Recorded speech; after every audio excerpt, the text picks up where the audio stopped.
Introducing a new podcast. Karen Hunter is awesome.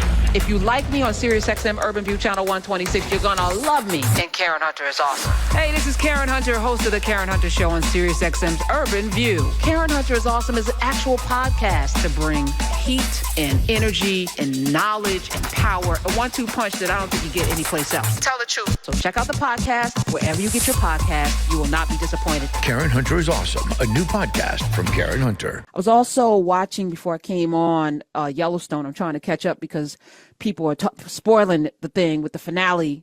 So I'm gonna do a little bit of a spoiler, but not a whole lot. But season 5, this is the last season, and it's the last season because Kevin Costner is selfish. I said it. He's a selfish person. I put him now in the same category as I do Sarah Jessica Parker. You know, you just ruin a good thing because you don't feel like doing something anymore. And listen, I get it. Life is short. You got to live your life. So I get it. You know, you're doing what makes you happy. But man, this series was really good. And you made this whole thing kind of, like I could tell that they rushed to try to write something.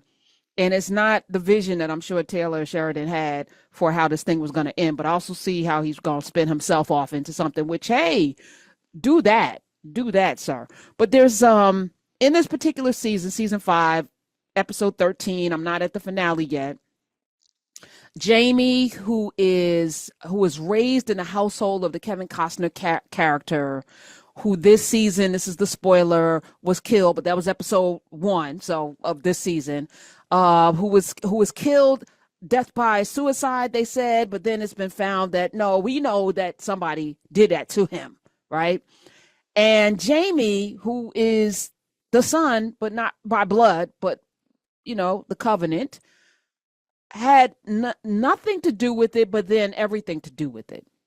So those of you who watch Yellowstone, is the daughter and there's like this whole backstory that I'm not going to get into because it reveals a lot the way this series has unfolded about the relationships.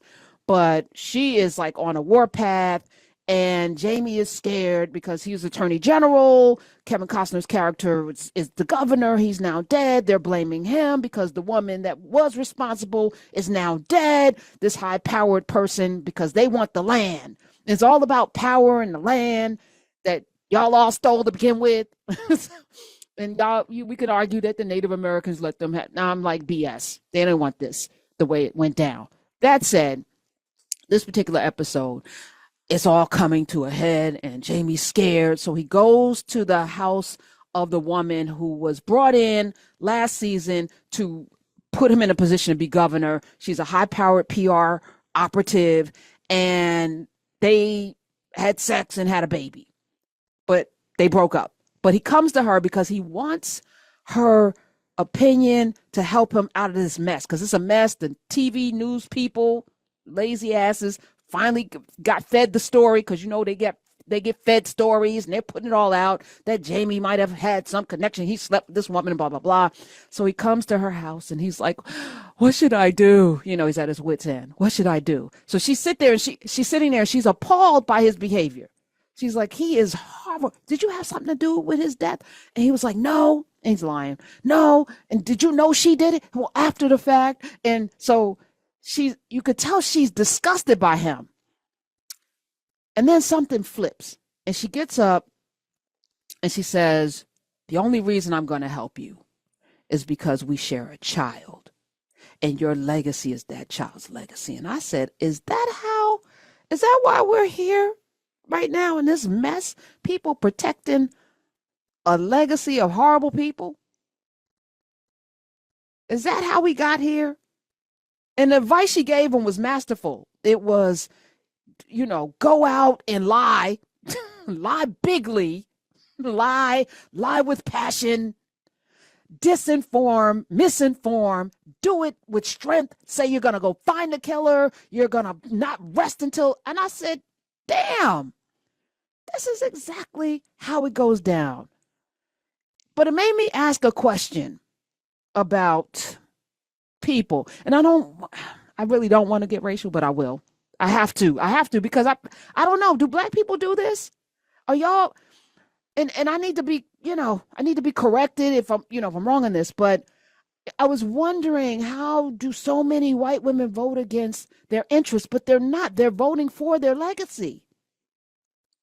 They're tied to this thing in a way that I can't understand because I'm not. You see, and even those of you who have come from places like, Nigeria, Africa, you've been colonized, right? So even though you may be able to trace your name back generations, a lot of who you are and who you present to be stripped away. I know, 5, 6 generations here. I don't know, who the first person was, but I also was questioning, it doesn't matter. Like I love my dad. I love my mom. I love the folk that I come from, but I'm here. So where's legacy? The legacy is what you do while you're here. Your children, they may inherit money and they may inherit your name. They may inherit an ideal or a story that we tell our children. But really, it's up to them to make their way in this thing. And if I think about all of the famous crusaders and revolutionary folk, whether we're talking about Mother Teresa or fill in the blank, either they had no children or their children never lived up to them, because we're all on a singular mission. So, but we're living in this world of legacy, whether we're talking about the monarchy in England or beyond. It's just this passing down of what exactly? I was sharing with you guys. I'm doing a podcast with the good Reverend, Dr. Reverend Frederick Douglass Haynes III, and and I said something. I'm not being a reverend, but I'm like, when did we pass down the legacy of being a pastor? It's going to be out Christmas Eve, by the way. Christmas Eve. I'm giving y'all a nice little Christmas gift. Because the conversation was powerful, and he wasn't offended at all by it. And I'm like, when would you call? Can you pass down the legacy of being a pastor? Like, I feel like that's not how this works. Now, he may happen to have been called, but it can't be a family business, and I know a lot of people who take up the family business of pastoring. Like, really? In politics, really, this, you get to sit in a seat because you were born in like that imbued you with something special to be able to be worthy of that. I get, folk that carry the legacy of doctors. I like that, actually, because that requires study. It requires going to medical school. But it's really interesting to me that we live in a world, and particularly a country founded, literally cobbled together from criminals being let out, given a choice to die in England or go to this new world, Quakers and other zealots leaving and wanting freedom from religious persecution, opportunists, rapists and thieves, and somehow my people came here on the Mayflower. And we value that. Really? I'm a Vanderbilt. They call them robber barons.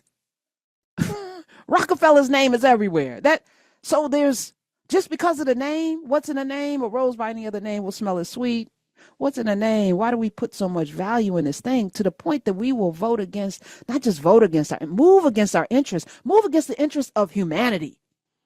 We're here today because somebody made a decision, a lot of somebodies, that it was more important to uphold an ideal of white nationalism than it was to actually fix the effing country.